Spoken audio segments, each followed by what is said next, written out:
The Krell hunting fleet moved through the darkness of space like a pack of wolves closing in on their prey. Commander Vexthor stood on the bridge of his massive warship and looked at the star maps with satisfaction. For 3,000 years, his people had been the most feared predators in the known galaxy. They had conquered 17 star systems in just 10 years. Every species that heard the name Krell would tremble in fear. Today, they would add another world to their list of conquests. The target was a small blue planet orbiting an unremarkable yellow star. The locals called it Earth. Vexthor's scouts had brought back simple reports about this world. The inhabitants were weak creatures called humans. They stood only half the height of a Krell warrior. Their skin had no natural armor. Their claws were pathetic little nails that could barely scratch. They had only recently learned to travel faster than light. Their weapons were primitive. Their military forces were scattered and disorganized. In short, they were perfect prey for the Great Hunt. The Great Hunt was a sacred tradition among the Krell people. Every year, the young warriors would prove their worth by hunting sentient beings on a new world. It was how boys became men in Krell society. It was how their species maintained their edge as predators. Vexthor himself had earned his commander rank by taking down 12 prey members of a species called the Yllari during his first hunt 40 years ago. The Yllari had begged for mercy. They had offered treasure and knowledge. Vexthor had taken their heads as trophies instead. He looked at his claws and flexed them slowly. Each claw was as long as a human forearm and sharp enough to cut through steel. His scales were thick enough to stop most energy weapons. He stood 9 feet tall and weighed as much as 3 adult humans. Behind him on the bridge stood 30 of his finest warriors. Each one was eager to begin the hunt. Each one dreamed of glory and honor. Each one thought this would be an easy victory. The humans had detected the Krell fleet 3 weeks ago when the ships entered their solar system. They had sent out greeting messages in hundreds of languages and mathematical formulas. They had broadcast songs and images of their world. They had offered friendship and peace. Vexthor had ignored every single message. He had no interest in friendship with prey. Peace was for the weak. The strong took what they wanted and the weak either served or died. This was the way of the universe. This was the law of the hunt. Far below on the blue planet, a different kind of warrior watched the approaching ships with growing concern. Lieutenant Jack Murphy sat in the command center of Orbital Defense Platform Delta 9 and studied the alien vessels on his screens. He had been a Navy officer for 15 years before joining the new Space Defense Corps. He had served in 3 wars on Earth. He knew the look of predators preparing to attack. These aliens were not coming in peace no matter what the diplomats hoped. Jack turned to his communications officer, Katie Rogers, and spoke quietly. She was young but smart, and she trusted his judgment. He told her to get Admiral Harrison on the line immediately. He told her to recommend immediate evacuation of the outer colonies. She looked at him with worry in her eyes but nodded and made the call. Jack looked back at his screens and counted the alien ships. 40 warships, each one larger than anything humanity had ever built. If this came to war, Earth was in serious trouble. Deep beneath the surface of Earth in the heavily fortified bunkers of the Global Defense Initiative headquarters, Admiral Carl Harrison received Jack's message and immediately called an emergency meeting. Within an hour, the room was filled with military leaders from every nation. There were scientists and diplomats and politicians.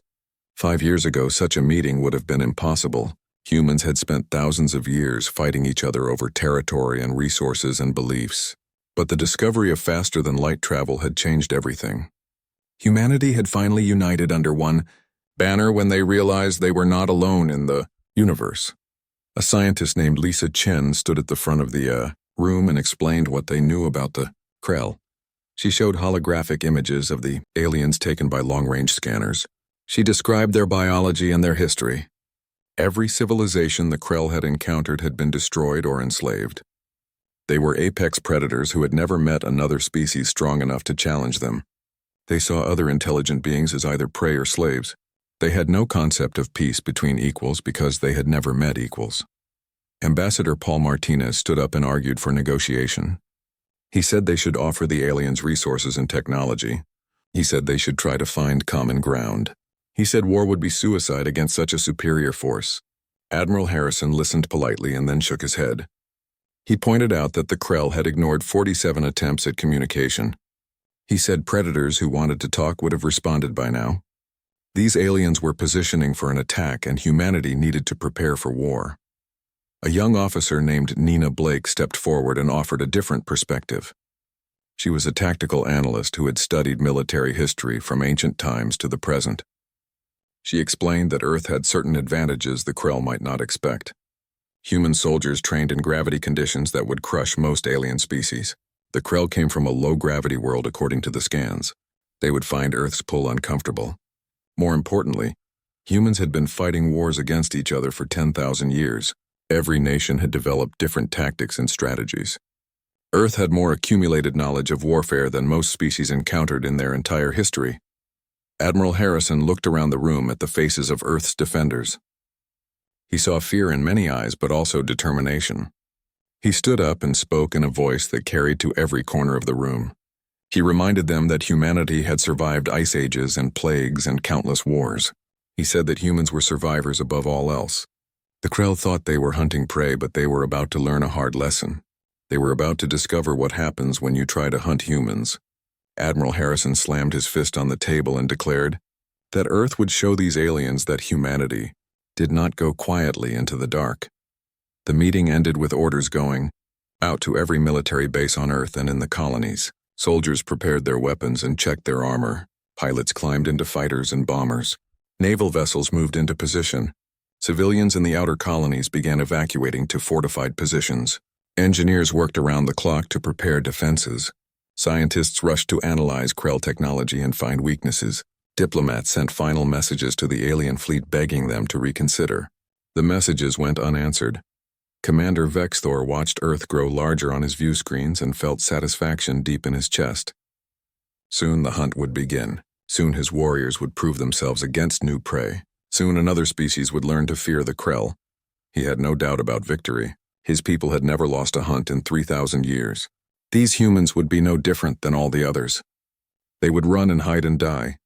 Their world would become another trophy for the Krell Empire. Their survivors would serve as slaves. Their history would be forgotten.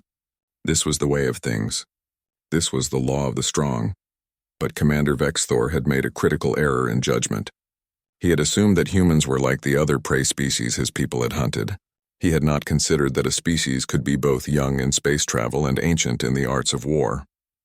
He had not realized that humans had spent their entire history as both predators and prey, fighting each other with ever-increasing skill and brutality. He had not understood that the most dangerous prey is the kind that has learned to hunt back. The Krell fleet moved into attack position above Earth.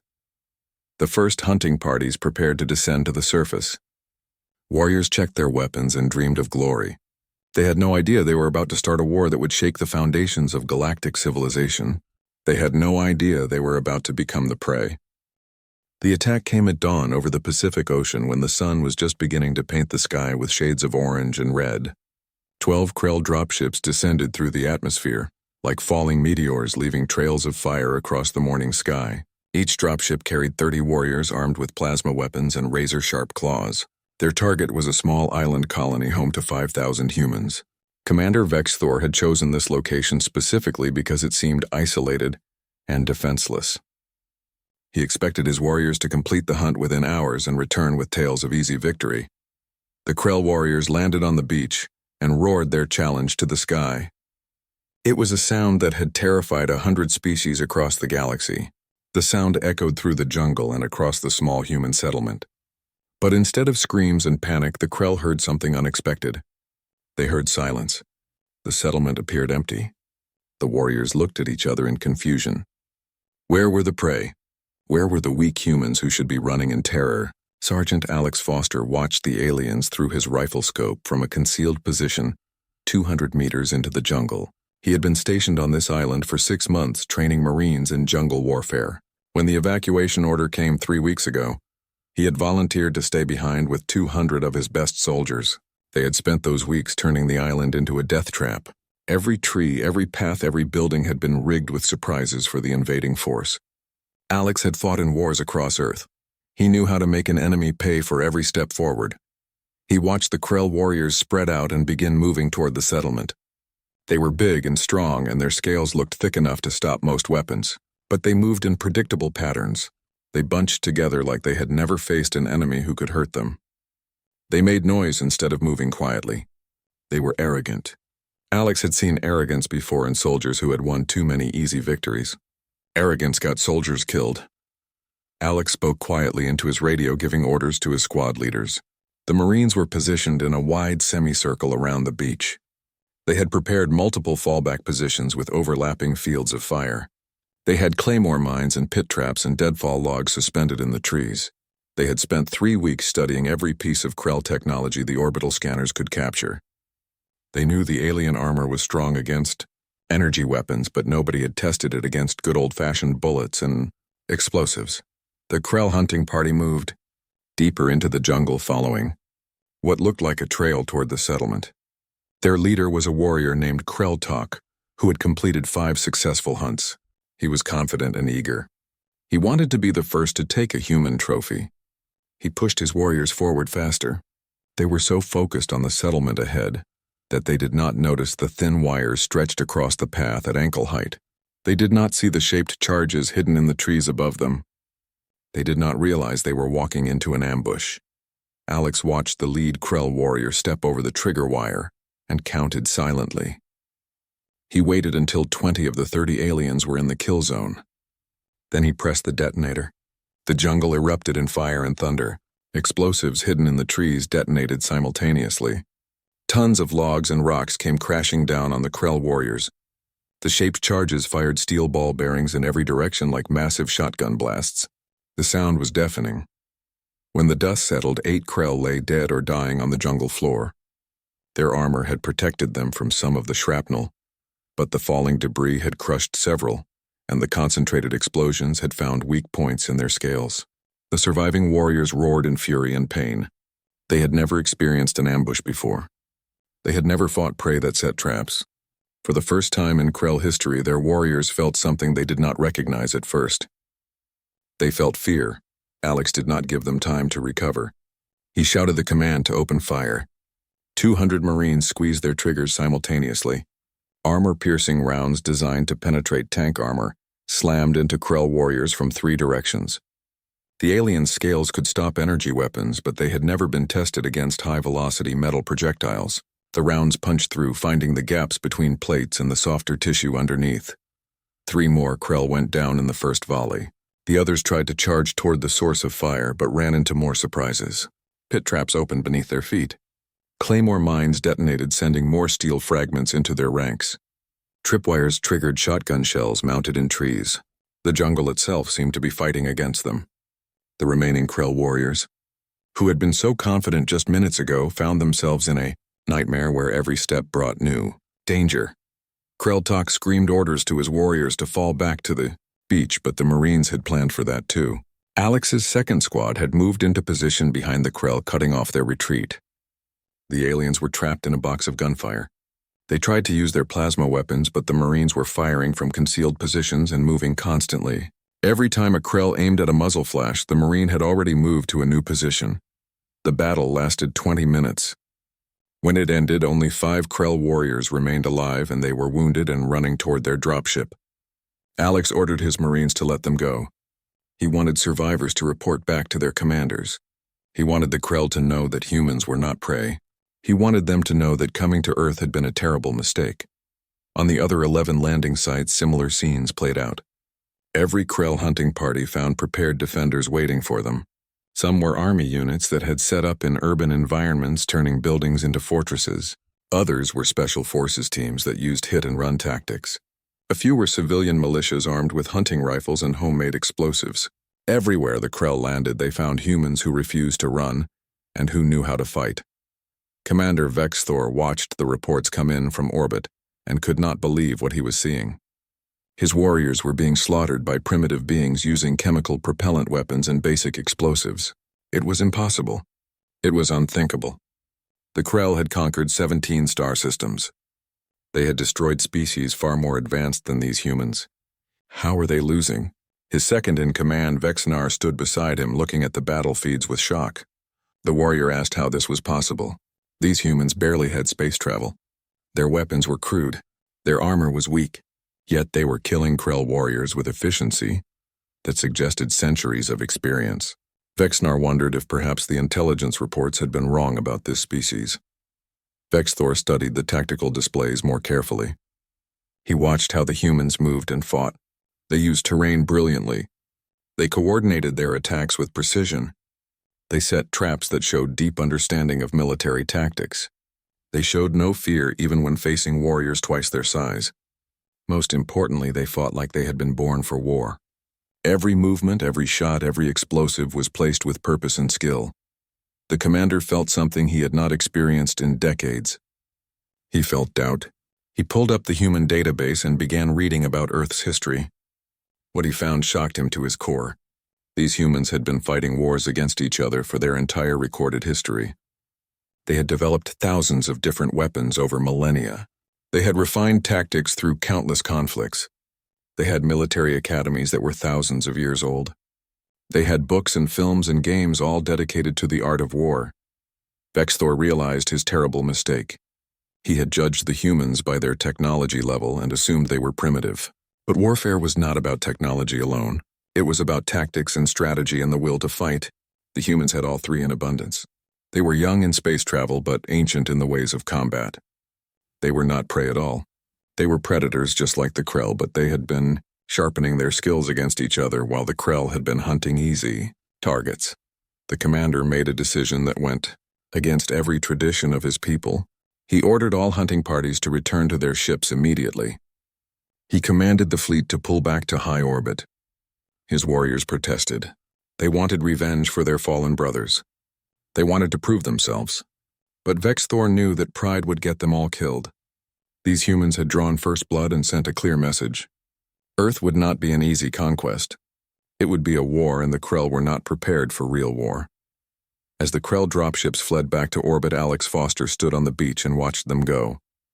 His Marines gathered around him, tired but victorious.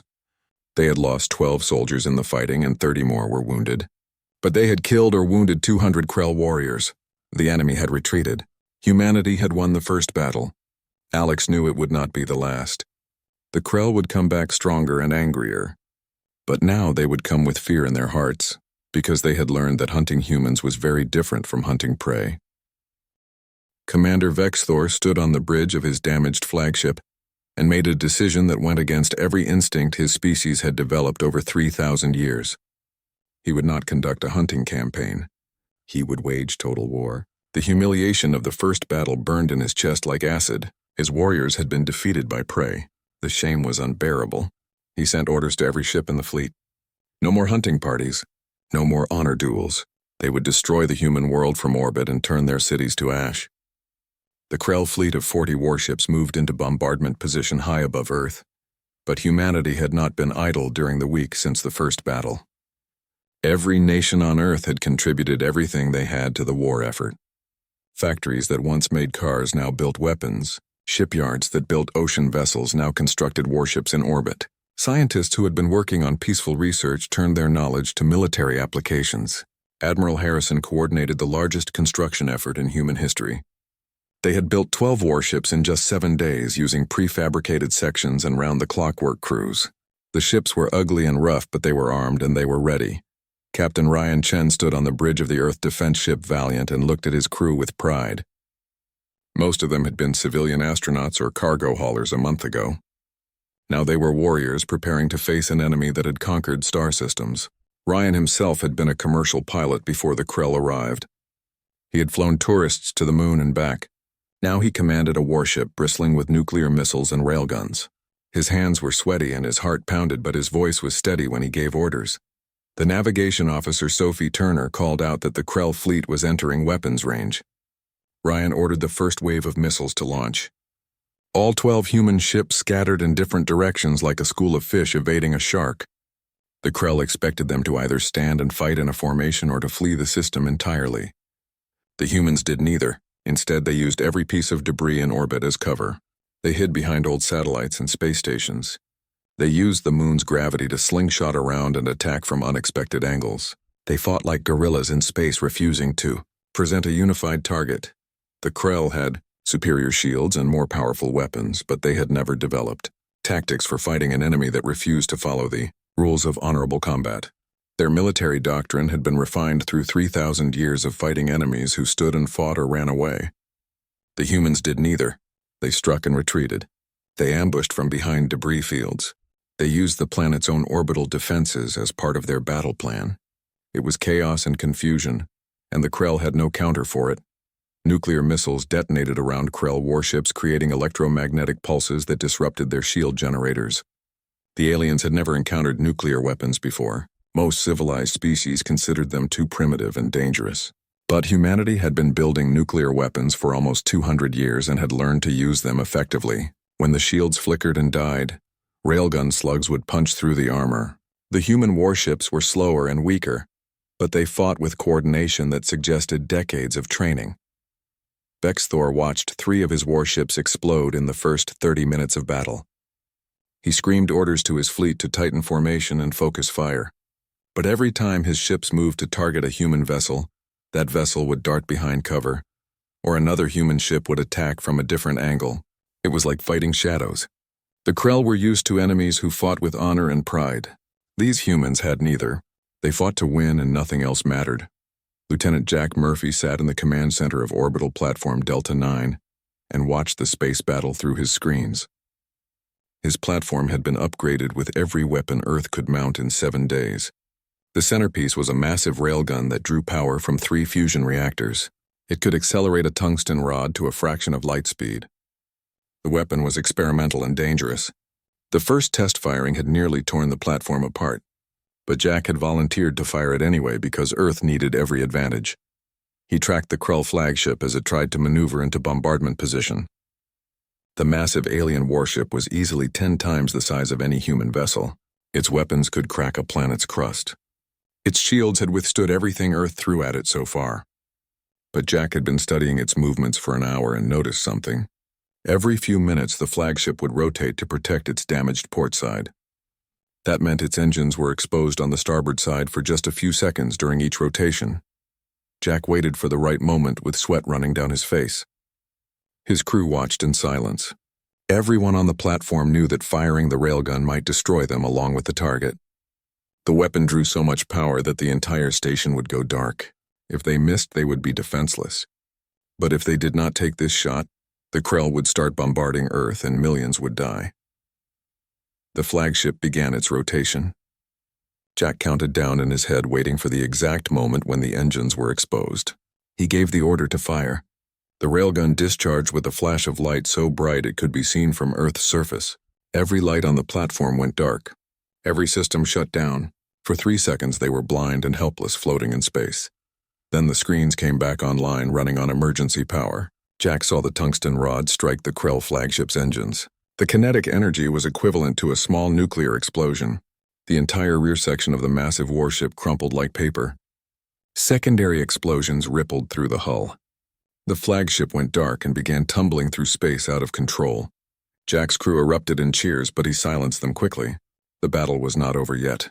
Commander Vexthor felt the impact and was thrown from his feet. Alarms screamed throughout the bridge. His ship was dying around him. He pulled himself up and looked at the tactical displays. 8 of his warships were destroyed. 15 more were damaged. The humans had lost only 2 ships. It was impossible, but it was happening. His proud fleet was being torn apart by primitive beings using crude weapons and unconventional tactics.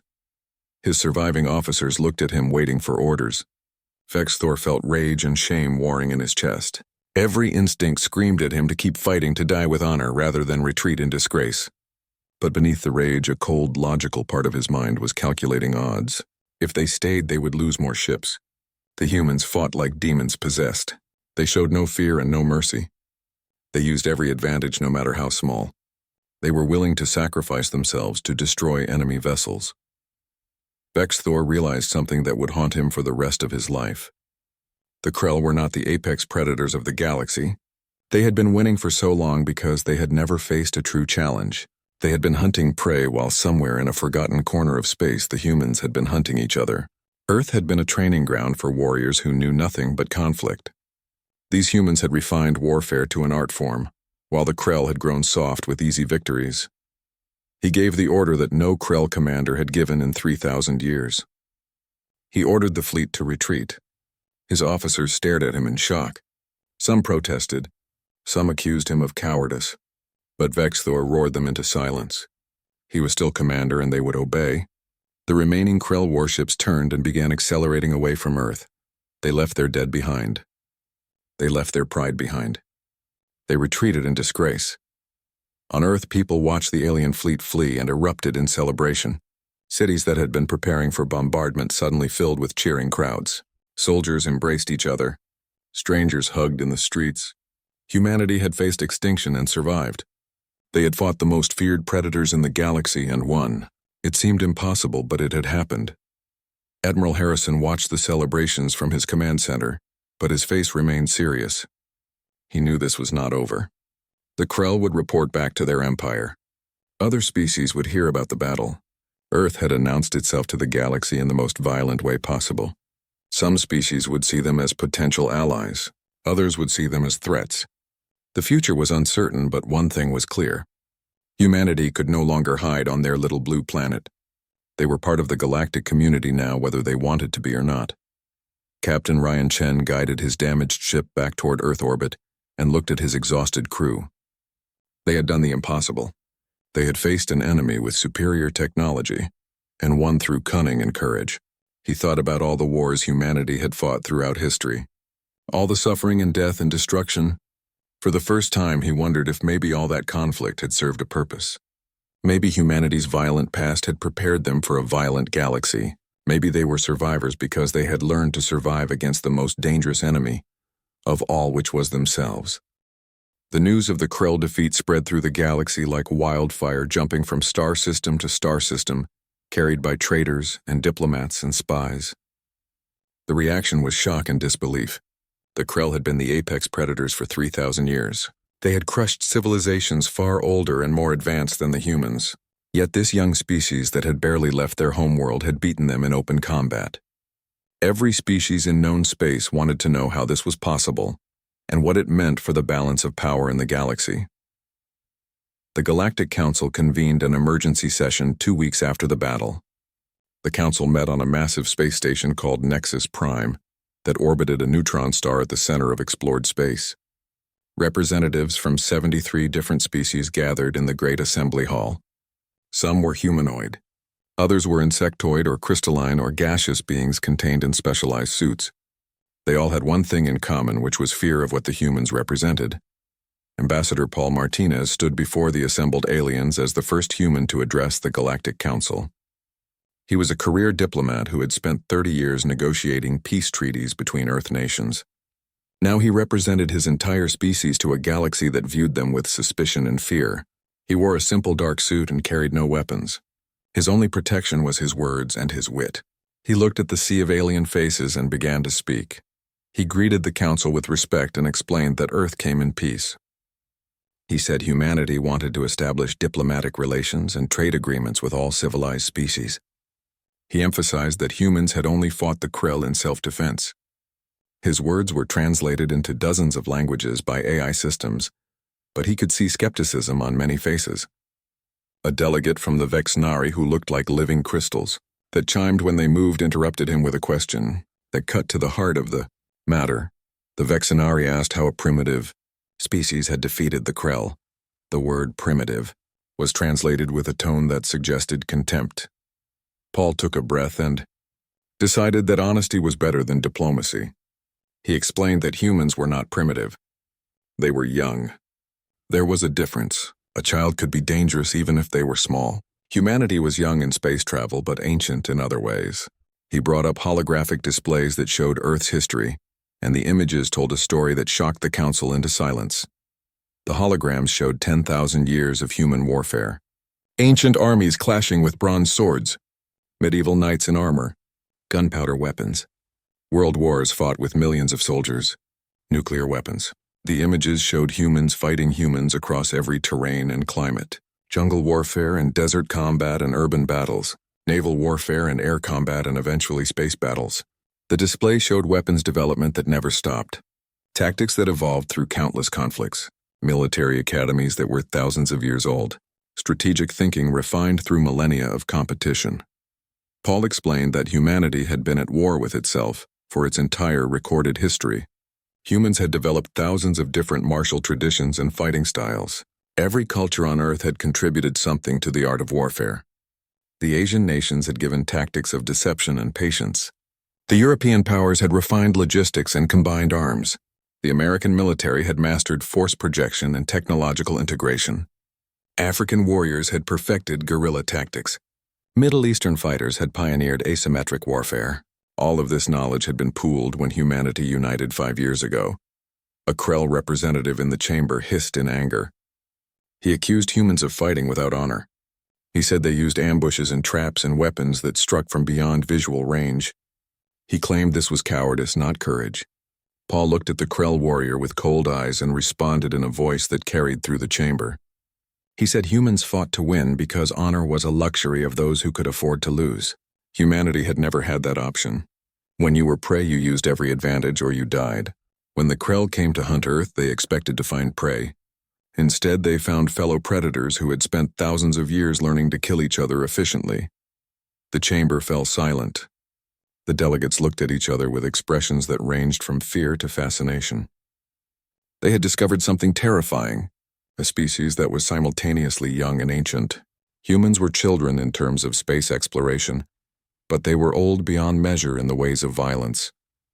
Most species in the galaxy had evolved past their warlike phases.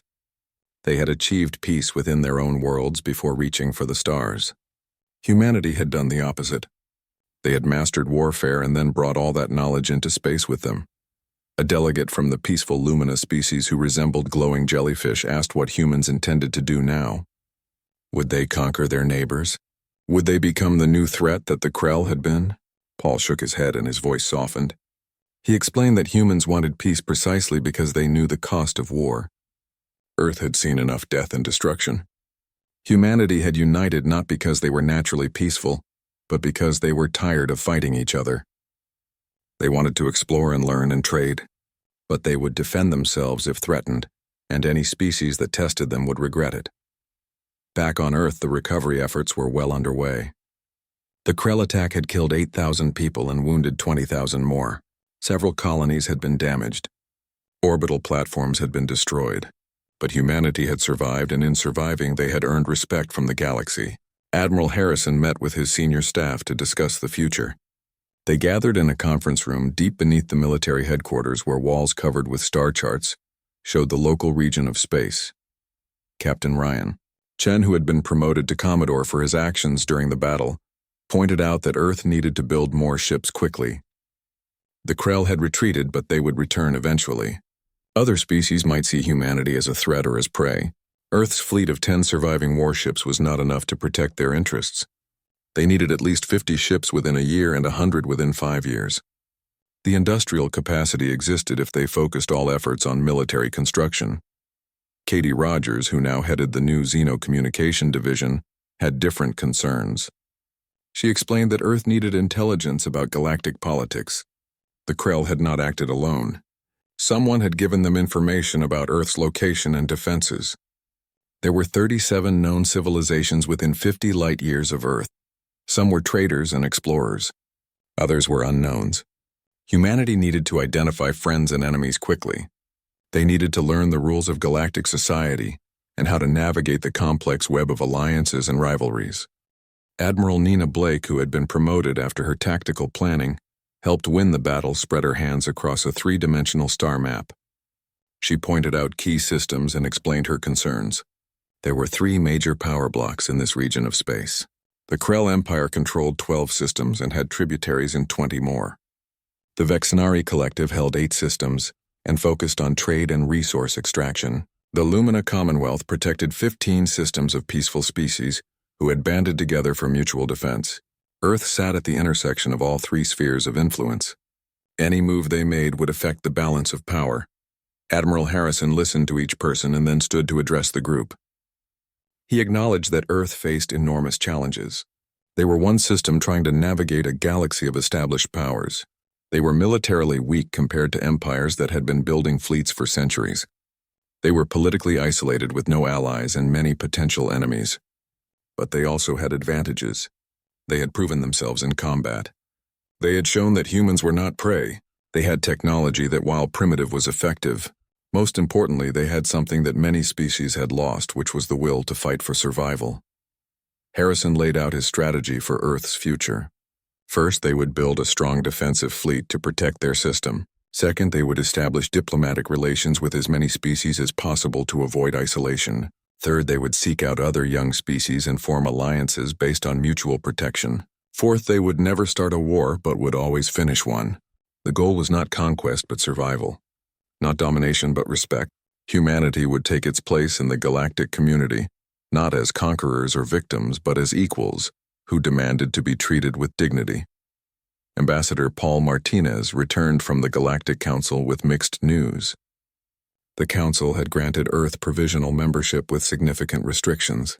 Humans could not expand beyond their current system for 10 years.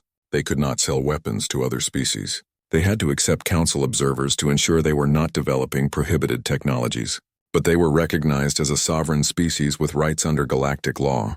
It was not ideal, but it was a start. The important thing was that Earth now had a voice in galactic affairs and legal protections against future attacks. Over the following months, humanity began to establish itself in galactic society. Trade ships from Earth carried resources that were common in their system, but rare elsewhere. Human engineers offered their services building space stations and habitats. Human doctors, with their knowledge of biology, helped treat diseases in species that had never encountered Earth pathogens. Human artists created works that fascinated aliens who saw the universe differently. Slowly, carefully, humanity built connections and relationships, but not everyone welcomed Earth's emergence. The Krell Empire was humiliated and angry. Young Krell warriors spoke of revenge and restoring honor. The Vexnari saw humans as potential economic rivals. Several species who had been content as Krell tributaries now questioned whether they had to remain subservient. The balance of power in the region was shifting, and change always created danger. Admiral Harrison knew that the war was not over. It had only paused. Humanity had bought themselves time with their victory, but time alone would not save them. They needed to use every day to grow stronger because the galaxy was watching and waiting to see if humans were truly apex predators or just lucky prey that had survived one encounter. 6 months after the Krell defeat, Earth had transformed in ways that would have seemed impossible a year earlier. The planet that had been divided into hundreds of nations with different languages and cultures and governments had united under a single banner called the Terran Federation. Massive shipyards orbited the Moon and Mars, working around the clock to build a fleet that could defend humanity's place in the galaxy. The rough warships that had fought the Krell were being replaced by sleeker vessels that incorporated both human engineering and alien technology acquired through trade. Earth was no longer hiding in the shadows. They were announcing themselves to the galaxy with confidence. Commander Vexthor had spent those same 6 months in disgrace on the Krell homeworld.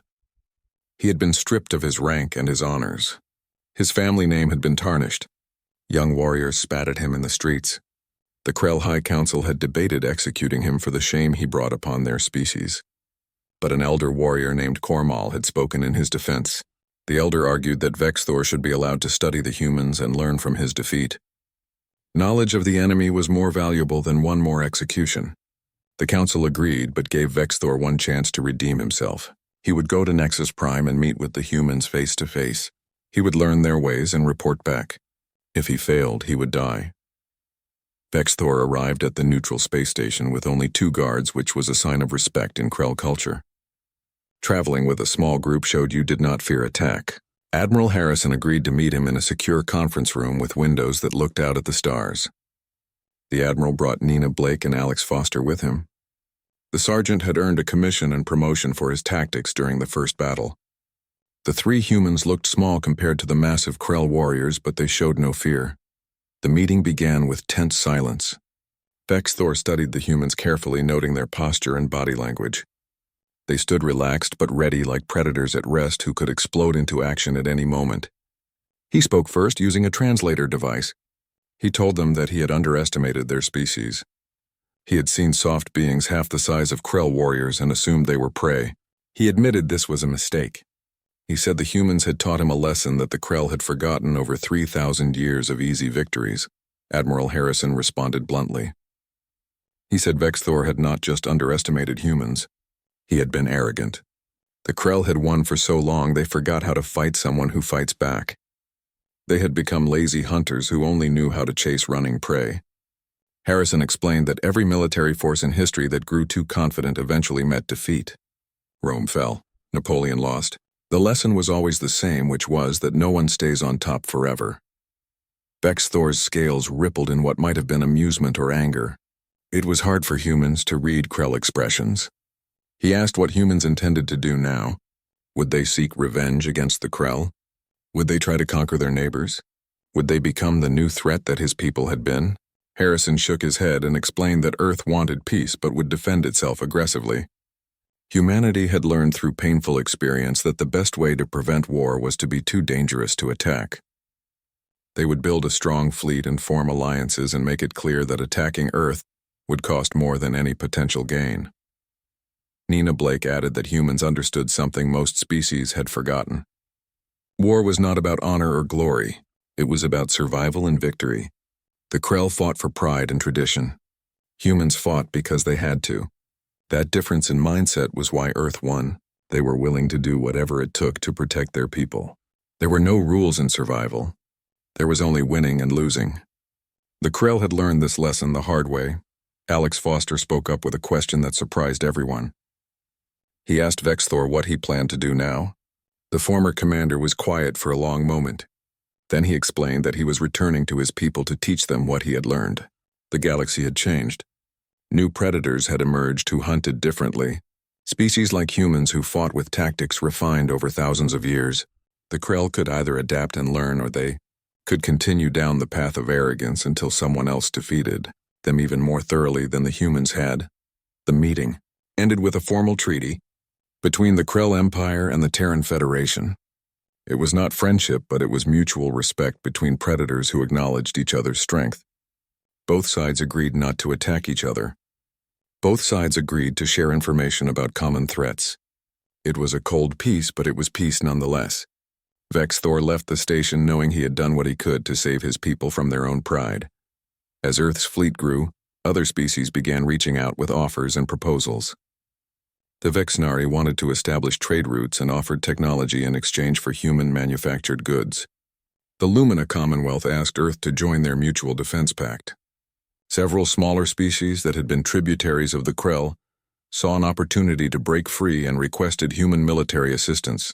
Every day brought new messages and new opportunities and new dangers. Katie Rogers managed the flood of communications from her office on the lunar base. She had to evaluate each offer carefully, looking for hidden threats and genuine opportunities. Some species wanted to be friends. Others wanted to use Earth as a weapon against their enemies. A few were gathering intelligence for future attacks. She worked 18-hour days sorting through the messages and providing recommendations to the diplomatic corps. It was exhausting but crucial work because one wrong alliance could drag Earth into a war they were not ready for. Captain Ryan Chen commanded the growing defense fleet from his flagship, the new Earth defense ship Guardian. The vessel was twice the size of the Valiant and incorporated shield technology, traded from the Vexnarian weapon systems designed by human engineers. He led 12 ships on patrol routes around Earth's solar system and the nearby colonies. His orders were simple, which were to show strength without provoking conflict. Every pirate and raider in the region needed to know that human ships were not easy targets. Every potential ally needed to see that Earth could defend itself. Ambassador Paul Martinez spent his days in endless negotiations, trying to build a coalition of species interested in mutual defense. His vision was an alliance where every member contributed and everyone benefited. Not an empire where one species dominated, but a partnership of equals. It was a difficult sell because most galactic politics operated on hierarchies of power. The strong commanded and the weak obeyed. Paul wanted something different. He wanted a network of independent species who chose to work together because cooperation made them all stronger. Within a year, 12 species had joined what they called the Free Systems Alliance. Most were young civilizations like Earth who wanted to remain independent, but needed protection. Others were older species who had grown tired of being bullied by empires. The alliance pooled resources to build a joint fleet. Human tactical doctrine was combined with alien shield technology and weapon systems. The result was something new in the galaxy, a military force built on cooperation rather than conquest. The alliance's first test came when Krell raiders attacked a Lumina colony. Young Krell warriors seeking to restore their species' honor had ignored the treaty and launched an assault. The Lumina called for help and the Alliance responded. 3 human ships and 5 Lumina vessels caught the raiders before they could escape. The battle was short and brutal. The Alliance ships fought with coordination that shocked the Krell. They used human tactics with Lumina weapons. The raiders were destroyed with minimal casualties on the Alliance side. Word of the victory spread quickly. The Free Systems Alliance was not just a diplomatic agreement. It was a real military force that would defend its members. Pirates and slavers who had operated freely in the region suddenly found themselves facing organized resistance. The Krell Empire officially condemned the raiders and promised to punish anyone who violated the treaty. The balance of power in the region had shifted. Earth and its allies were now a force that had to be taken seriously. Admiral Harrison stood on the observation deck of the new orbital headquarters and watched ships from a dozen species coming and going. Trade vessels carrying goods between worlds, Alliance warships on patrol, science vessels exploring nearby systems. It was a sight that would have seemed impossible a year ago. Earth had gone from an isolated world facing extinction to a key member of a growing alliance. They had earned respect through strength and built friendships through cooperation.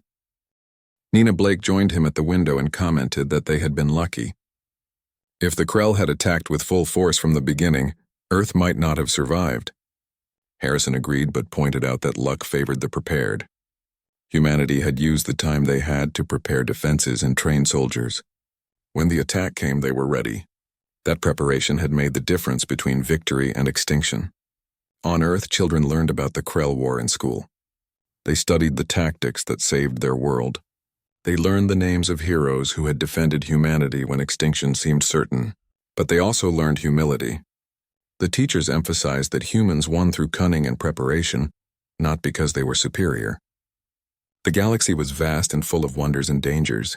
Earth had earned its place among the stars, but that place could be lost if they grew arrogant like the Krell had. The Krell Empire slowly began to change as Vexthor and other veterans taught the younger generation what they had learned. Hunting sentient beings for sport was outlawed.